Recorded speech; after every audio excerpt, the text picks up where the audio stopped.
दृश्य जगत में यदि दृश्य के रूप में आप चाहते हो, जो थैलेमस है, चेतक ग्रंथि जो है ना, जो चेतक है, वह मन का स्थान है। क्योंकि जो हाइपोथैलेमस वो जो हमारे जो वेगास नर्व है, वेगास नर्व के द्वारा क्योंकि जो संबंध होता है मस्तिष्क का और जो हृदय का, वो वेगास नर्व के थ्रू कनेक्ट होता है। तो उसका जो वेगास नर्व का जो स्थान है वो चेतक के उसमें है, थैलेमस में वो जाकर के उसका स्थान है। यह आधुनिक विज्ञान भी जो मस्तिष्क का जो कार्यों का कंट्रोल है वो वहीं से मस्तिष्क से मानता है, तो वही उसका कार्य का स्थान है। ऊपर ही मान ले तो क्या दोष आएगा? या मस्तिष्क में मान ले तो क्या दोष आएगा? मस्तिष्क का मान ले तो मस्तिष्क से वो कार्य नहीं होता ना, संवेदनाओं को जो भावना, सारा कार्य जो यहां से होता है वो इधर से ही होता है, इसीलिए वो होता ही नहीं है। दोष क्या आना है? एक तो तुक्का लगाना हुआ, एक कि ऐसा होता ही होता है। आचार्य जी इसमें बात ये आती है ना कि मतलब यहां मानने से उससे क्यों? मानने न मानने की बात ही नहीं है, दो चीजें हैं, इसको समझिए। एक जो मस्तिष्कीय जो क्षेत्र में जो चीजें पैदा होती हैं, आप इसको समझिए। मस्तिष्क में क्या क्या पैदा होता है? मस्तिष्क क्षेत्र के अंदर में जो चीजें पैदा होती हैं वो अलग चीजें, सारी जितने भी जो हमारे जो ये जो सारी जो चीजें हैं मस्तिष्क के अंदर बहुत सारी चीजें पैदा होती हैं। उसके अंदर जो है ज्ञान तो सब यहीं से पैदा होता है, सब ज्ञान का स्थान तो मस्तिष्क है। ज्ञान मस्तिष्क से पैदा होता है, सामर्थ्य मस्तिष्क से पैदा होता है, संवेदनाएं हृदय से पैदा होती है। नहीं मतलब फिर ज्ञान और भावना अलग है।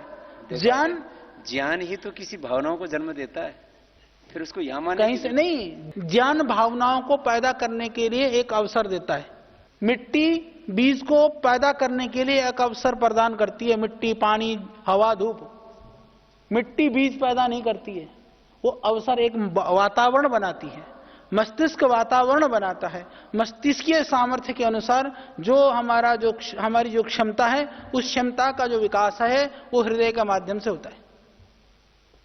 सबका मन एक सा नहीं होता, सबकी सोच एक सी नहीं होती है, सबका ज्ञान एक जैसा नहीं होता। वो यहां बनती है, वो यहां नहीं बनती। देखो सबके ज्ञान में फर्क है, विचार में फर्क है।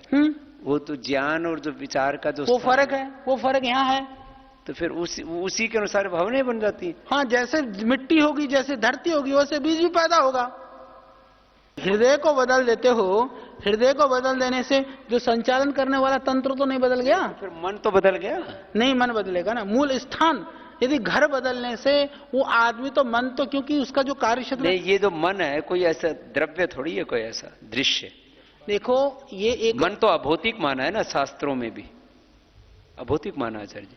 ऐसा है तो फिर वो जो रहता है वो मतलब क्या रहता है?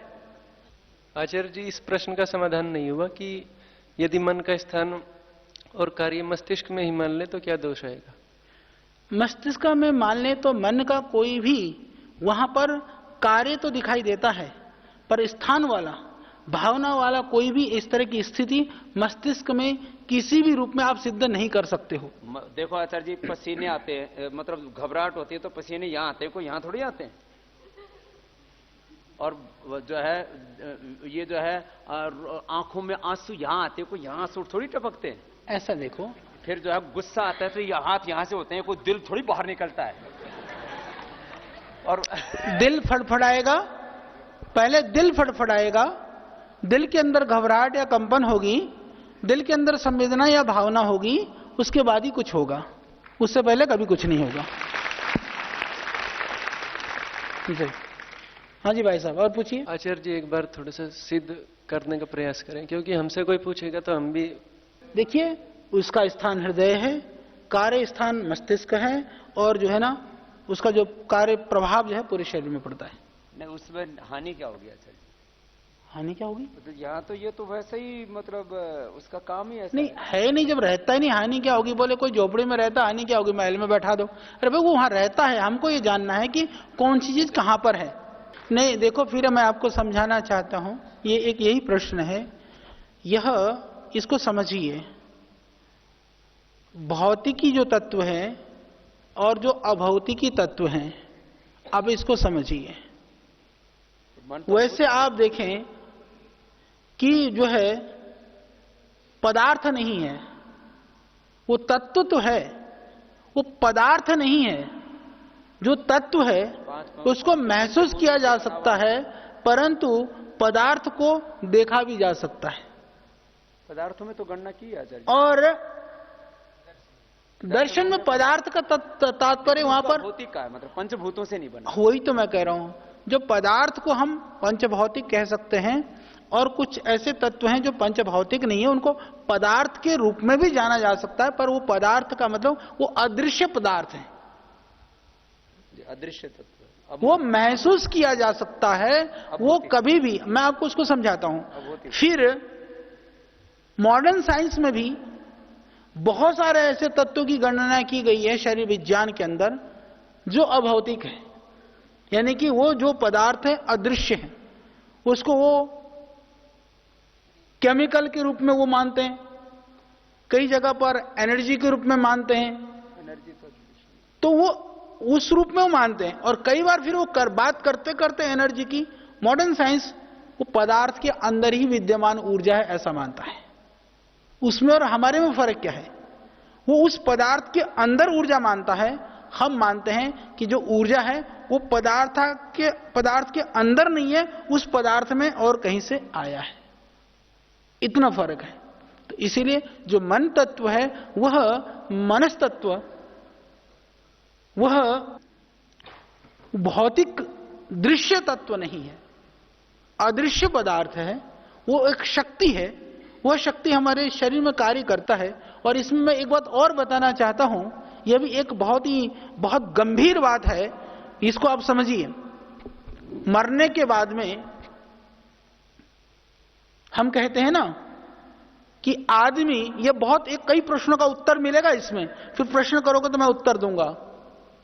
नेत्रदान करता है, हृदय दान करता है, आज होल बॉडी ट्रांसप्लांट शुरू हो चुका है, आपको पता भी होगा। पूरे शरीर को ट्रांसप्लांट किया जा सकता है। तो आप कहेंगे कि मरे हुए आदमी को ट्रांसप्लांट कैसे करेंगे आप? मैं एक बात बताना चाहता हूं इस विषय में, ये बहुत गंभीर है, परंतु वो हमारे शास्त्रों के द्वारा बिल्कुल अनुकूल है ये चीजें। आत्मा निकलने के बाद में भी जो शरीर निर्माण करने वाले जो प्राण तत्व हैं वो तुरंत नहीं निकलते हैं। आंख को कितनी देर के बाद लगाया जा सकता है, कुछ निश्चित समय है। हार्ट को कितने समय के बाद लगाया जा सकता है, वो निश्चित समय है। या आप किडनी को कितने देर के बाद लगा सकते हैं, निश्चित समय है। उसके बाद में जो उसके अंदर जो प्राण तत्व है, क्योंकि प्राण तत्व क्या है, जो माइटोकॉन्ड्रिया है वो क्या है? माइटोकॉन्ड्रिया के लिए प्राण तत्व भी चाहिए, ऊर्जा का केंद्र, आहार भी चाहिए। जो हमारी जो सेल्स हैं उसके अंदर जो माइटोकॉन्ड्रिया जो है वो क्या है, उसके अंदर दोनों चीजें होती हैं। यानी उसी से हमारा शरीर चल रहा है, और शरीर के अंदर हम श्वास ले रहे हैं तो वो जीवित है। इसको समझो आप। यानी कि मेरी जो कोशिका है, मैं श्वास लेता हूं, मेरी कोशिका जीवित है, और मेरी कोशिका जीवित है इसीलिए मैं श्वास लेता हूं। यानी सारी कोशिका मर जाएं तो श्वास लेना तो अपने आप खत्म हो जाएगा। इसमें क्या है, एक तो यह स्थिति हो गई। फिर उसके बाद में मैंने श्वास लेना बंद कर दिया, कब? जब मेरी आत्मा निकल गई। परंतु मेरे शरीर के अंदर जितने भी अंग थे, वो सारे अंग वहां उस अंग के अंदर तब भी कुछ प्राण जो है वो काम कर रहे होते हैं। और उसके अंदर क्योंकि जो सेल्स के अंदर जो है वो पूरी तरह से सेल्स के अंदर वो डेड नहीं होते हैं। जो माइटोकॉन्ड्रिया के अंदर जितनी ऑक्सीजन है ना उसके अंदर, और जो एनर्जी है वो तो काम कर रहा होता है। वो हर सेल्स में, वो चाहे हार्ट में है, चाहे आंख में है, चाहे दिमाग में, कहीं पर भी है। तो उस अंग को जब तक उसके अंदर वो जो प्राणिक जो शक्ति है जब तक विद्यमान है, तब हम दूसरे के देह में रोपण कर सकते हैं। रोपण करने से वो उसके आत्मा के संयुक्त होने से जो श्वसन आदि की जो क्रियाएं, ऊर्जा की क्रियाएं वो कर रहा था ना, उसके साथ संयुक्त होने से वो फिर क्रियाशील हो जाता है। तो आत्मा के साथ सूक्ष्म शरीर जाता है तो प्राण नहीं जाते उसमें? प्राण देखिए बाद में जाके मिलते हैं उससे। मैं आपको बताता हूं, दो चीजें हैं। प्राण बहुत सारे तरह के हैं। 10 तरह के प्राणों को शास्त्रों में चर्चा की गई है। यदि उन 10 प्राणों में से हम देखें तो हो सकता है कि उसके अतिरिक्त भी कोई प्राण हो या उनमें से कोई प्राण रहता हो, पर यह सत्य है कि जो जीवन जिनसे निर्माण किया जा सकता है ऐसे प्राण तत्व उसके अंदर विद्यमान रहते हैं। इसीलिए ही कोई भी ट्रांसप्लांट सक्सेस होता है। यदि वो तत्व खत्म हो जाते होते तो पूरा मरे हुए में उंगली कट जाती है, बाद में जोड़ दिया जाता है। यदि उसके प्राण तत्व खत्म हो जाते तो जुड़ता कैसे वो?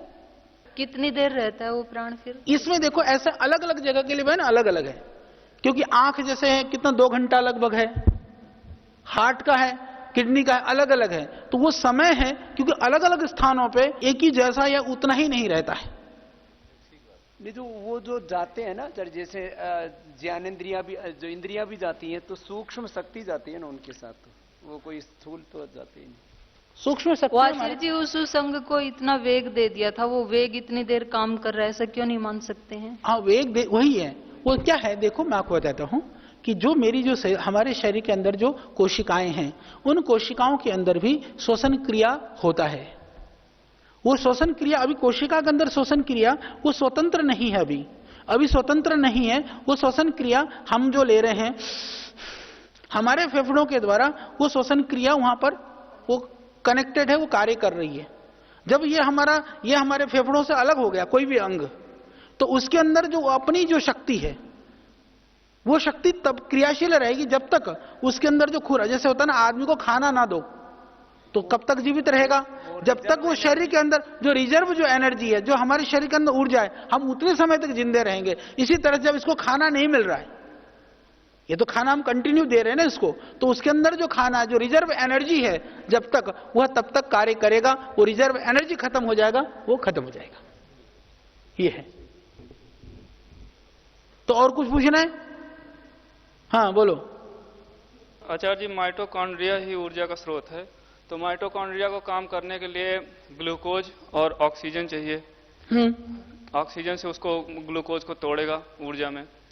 तो जैसे लोग समाधि में चले जाते हैं तो ना तो वो सांस भी नहीं लेते, भोजन भी नहीं करते, तो ना तो उनके पास कुछ रिजर्व ग्लूकोज होता होगा, लेकिन लंबी समाधि पे जब लोग चले जाते हैं तो दोनों का अभाव हो जाता है। तो वैसे में वो जीवित कैसे रहते हैं?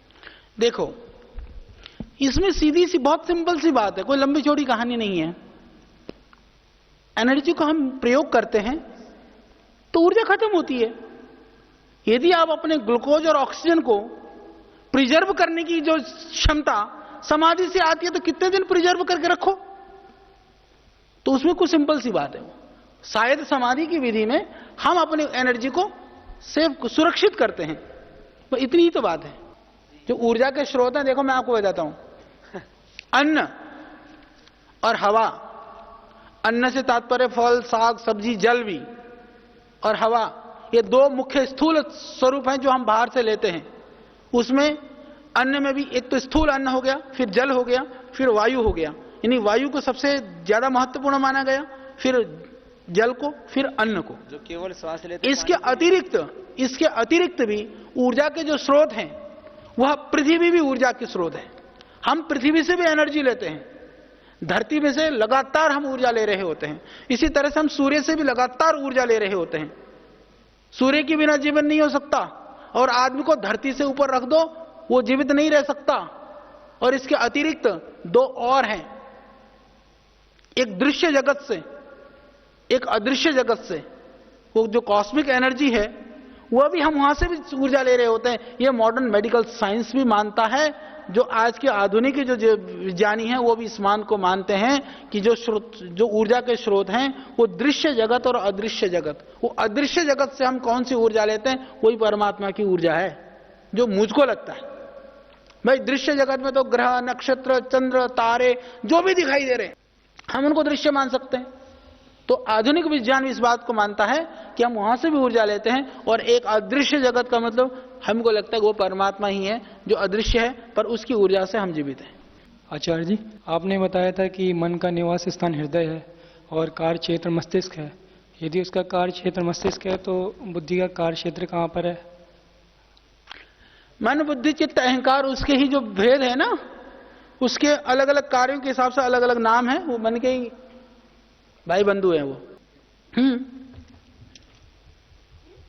मन बुद्धि चित्त मन मन बुद्धि चित्त अहंकार। हाँ, ये, अगला ये तो मन के संचय हो गया आचार्य जी। कार्य के हिसाब से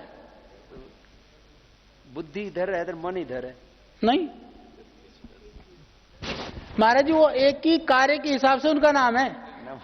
मैं तो ब्रह्मचारी पूछ रहा, मुझे कुछ भी थोड़ी। ओमाचार्य जी, हाँ भाई जैसे हम जानते हैं कि ऑर्गन्स को प्रिजर्व किया जाता है, जी। तो हमारे ऑर्गन जो किडनी है उसको 45 मिनट्स प्रिजर्व किया जा सकता है। फिर भी अगर हम उसको ट्रांसप्लांट नहीं कर पाए 45 मिनट्स में, तो वो रह पाएगा या नहीं रह पाएगा? नहीं, उसमें क्या कि आजकल ऐसी विधियां करी गई हैं उस एनर्जी को सुरक्षित रखने के लिए। जो प्रिजर्व करने की जो विधियां हैं वो अलग अलग तरह से बहुत ज्यादा माइनस टेम्परेचर में रख करके, या और जो भी आजकल नाइट्रोजन वगैरह में, यदि ऐसी कोई विधि हो तो शायद उसको रोका भी जा सकता है। तो ये हम कोई भी एनर्जी को प्रिजर्व कर सकते हैं, मतलब आपका कहने का मतलब ये है? देखो, प्रयास करने पर बहुत सारी ऊर्जाओं को हम रख सकते हैं, पर उसकी सीमा भी होगी। और कौन सी एनर्जी को रख सकेंगे, या कुछ हो सकता है कि किसी एनर्जी को नहीं भी रख सके, ये भी हो सकता है। ये मॉडर्न साइंस में है कि कोई भी ऑर्गन्स है उसको प्रिजर्व करने का ये है, लेकिन हम कौन से बेसिस पर प्रिजर्व करते हैं उसे? मॉडर्न साइंस के हिसाब से हम प्रिजर्व करते हैं ऑर्गन्स को। हाँ, और ये आपके कहने के हिसाब से उसमें एनर्जी होती है जो कि कुछ समय के बाद वो खत्म हो जाती है, तो कौन से बेसिस पर प्रिजर्व करते हैं? ऐसा देखो, कृत्रिम साधनों से दो चीजें होती हैं। जो भाई ने जो समाधि वाली बात करी ना, देखो दो चीजें हो गया। समाधि वाली बात में क्या हुआ कि जो ऊर्जा का जो संरक्षण है वो स्वयं ने उसकी आवश्यकता को खत्म कर दिया, तो सुरक्षित रखा तो सुरक्षित रह गया, और वो भी तो जिंदा लाश की तरह सुरक्षित रख लिया अपने आप को।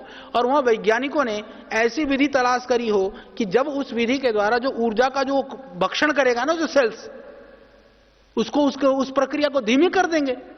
भाई सिंपल सी बात है, एक फल है, फल भी तो ऑक्सीजन ले रहा है, बाहर रखा जल्दी सड़ जाता है, उसको फ्रिज में डाल दो कई दिन चल जाता है। इंसान सी बात है।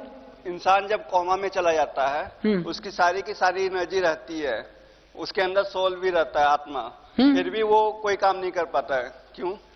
वो इसलिए मेरे भैया, सिंपल सी बात है, जो कोमा में जाता है तो जो हमारे मोटर और सेंसरी नर्व हैं उनको जिस तरह से काम करना चाहिए था, उनका जो शरीर के साथ संबंध है वो नहीं रहता है, इसीलिए वो काम नहीं कर पाता है। लेकिन मोटर नर्व्स तो फिर भी है, वो काम कर भी रहे हैं। सेंसरी काम नहीं कर रहा, दोनों मिलकर के काम करते हैं। ये सेंसरी भी तो काम करता है। हम देखते हैं कि किसी किसी के फ्लक्चुएशंस होते हैं, हम कुछ हाँ, तो जितना काम करता है उतना खुलता है उसकी आंख, जितनी नहीं करती उतनी नहीं खुलती है।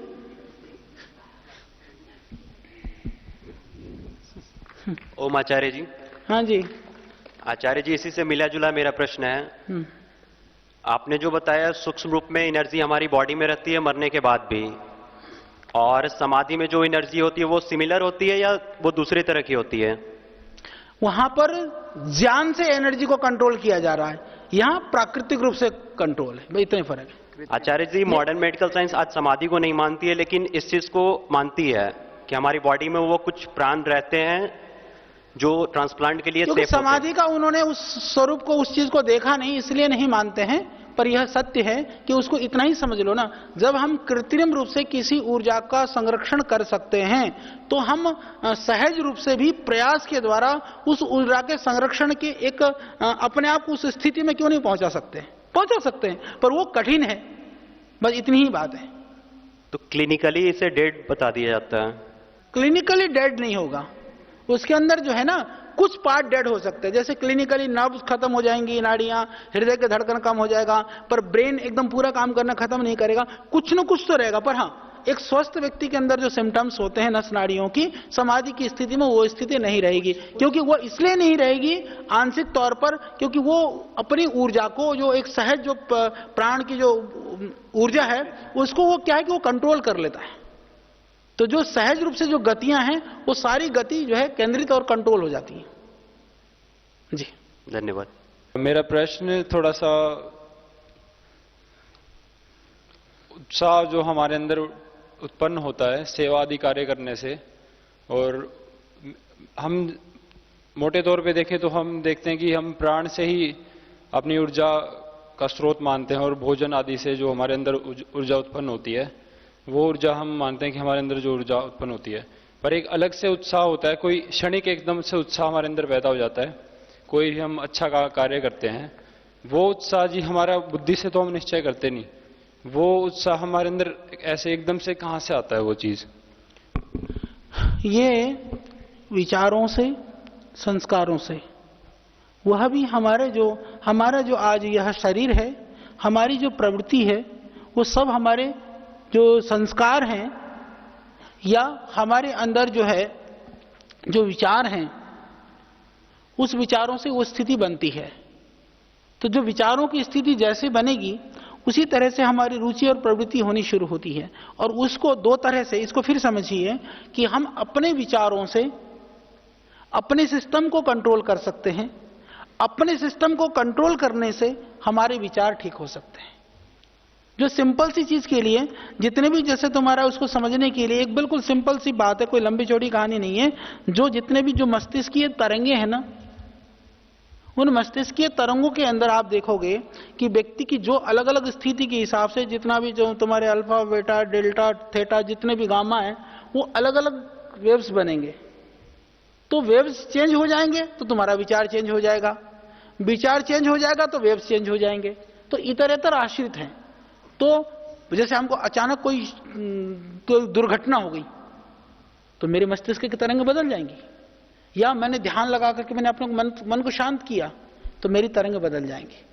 यानी कि हम बाह्य परिस्थितियों से विचलित होते हैं तो हम चीजों को बदल लेते हैं, बाह्य परिस्थितियों को अपने कंट्रोल में कर लेते हैं तो अपने मस्तिष्क की तरंगों को बदल लेते हैं। तो जो समाधि है, साधना है, ध्यान है, प्राणायाम है, योग है, क्रियाएं हैं, उसको बदलने के लिए आदमी वो पी लेगा, सुल्फा पी लेगा, वो वेव्स तब भी बदल जाती हैं।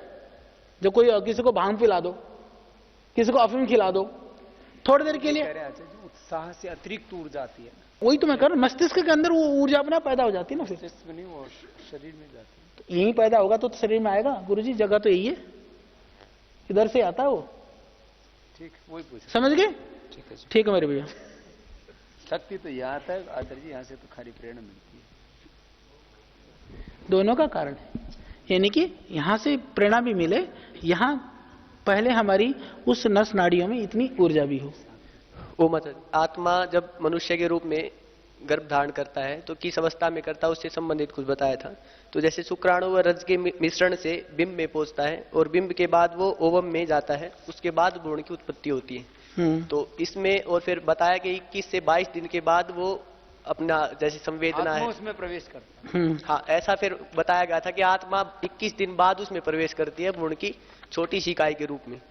तो बिना परमात्मा की व्यवस्था के वो भ्रूण कैसे वहां पे उत्पन्न उसमें प्रवेश करेगा ओम में, और यदि प्रवेश कर भी गया तो फिर व्यवस्था कर्माशय आदि की व्यवस्था कैसे मानेंगे?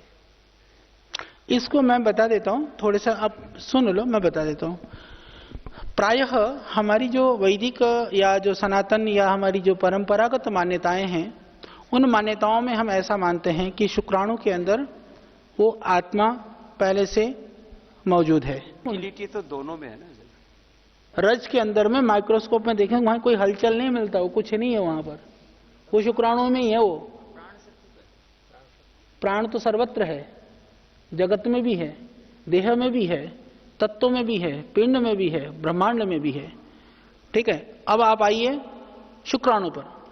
शुक्राणु के अंदर सामान्यतः यह माना जाता है कि वह उसके अंदर आत्म तत्व होता है। इसको मेरे को समझने के लिए बहुत सारा हमको कार्य करना पड़ा। मैं इतना ही बता देना चाहता हूं, इसको आप समझिए। साल तक भी जीवित रह सकता है सर जी, प्रिजर्व करके शुक्राणु। हाँ, तो रह सकता है। तो आत्मा को कैद करके रख सकते हो आप? नहीं रख सकते, इसलिए आत्मा नहीं है। खत्म, उत्तर मिल गया। बहुत सारे प्रमाण लेके बैठा था, ये तो एक में ही हो गया था। यदि 21वें दिन भी हमने आत्मा का आधान माना, आत्मा प्रवेश हो गया, भ्रूण का निर्माण होना प्रारंभ हो गया, उसके बाद 4 से 5 महीने बाद भ्रूण की स्थिति का हट जाना, इसमें यदि कर्माशय परमात्मा उसका प्रारब्ध के अनुसार कर्माशय शुरू होता है, उसके पुराने कर्म के अनुसार उसको हटाना स्थिति मानेंगे या फिर प्राकृतिक रूप से उसका हटना मानेंगे? गर्भ में मर जाना? हाँ। देखो, इसमें दो चीजें हैं, इसको आप समझिए। सबसे पहले तो कि आत्मा का प्रवेश, ये मैं बहुत बड़ी बात बता रहा हूं, इसको बड़ा वो करना गुरुदेव, ये बड़ी बात है। 21 दिन के अंदर जो डिप्लॉयड सेल जो निर्माण होने के बाद में जो कलल बनता है ना, जो जैगोट तैयार होता है, 21 दिन के अंदर में उसमें वो इच्छा, प्रयत्न, सुख, दुख जो आत्मा के लक्षण है शरीर के साथ संयुक्त होने पर वो लक्षण प्रारंभ होते हैं। उससे पहले वो कोई लक्षण उसके अंदर नहीं होता है, इसलिए उससे पहले आत्मा वाली कोई स्थिति नहीं होती है। शुक्राणु के अंदर भी कोई सुख दुख इच्छा प्रयत्न नहीं होता। यदि उसको मानो कि आत्मा तो एक तरह से वो जीवन होना चाहिए ना पूरी तरह से, तो वो चीज नहीं होती। हाँ, प्रयत्न प्राण शक्ति से, गति हो, सिर्फ प्राण की गति हो। में नहीं होती, राइट डायरेक्शन में गति क्यों होती? हाँ, वो ओम की तरफ ही क्यों जाती? नहीं, वो जिधर उसको मार्ग मिलता है उधर। तो ठीक है जी, अब उसके आगे आ जाओ।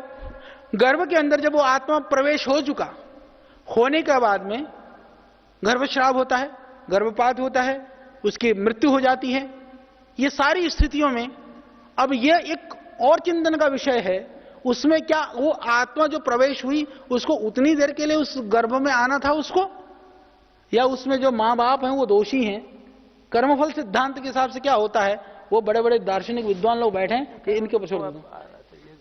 यही प्रश्न था आचार्य जी जो अभी आपने कहा।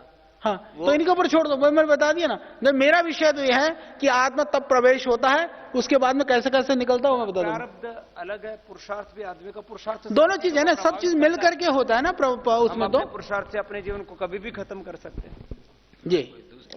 आत्मा और मन को परिभाषित एक बार कर दें गुरुजी।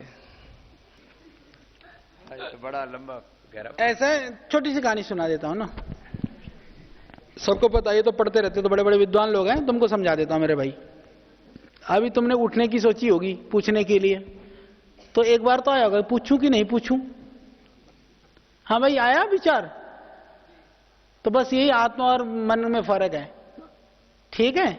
जो कार्य करने के लिए पूछ लूंगा तो अच्छा प्रश्न मिलेगा, तो वो जो प्रेरणा थी वो आत्मा से थी, और जो संशय कर रहा था वो मन से था। इतने फर्क है बस, ठीक है जी। इसका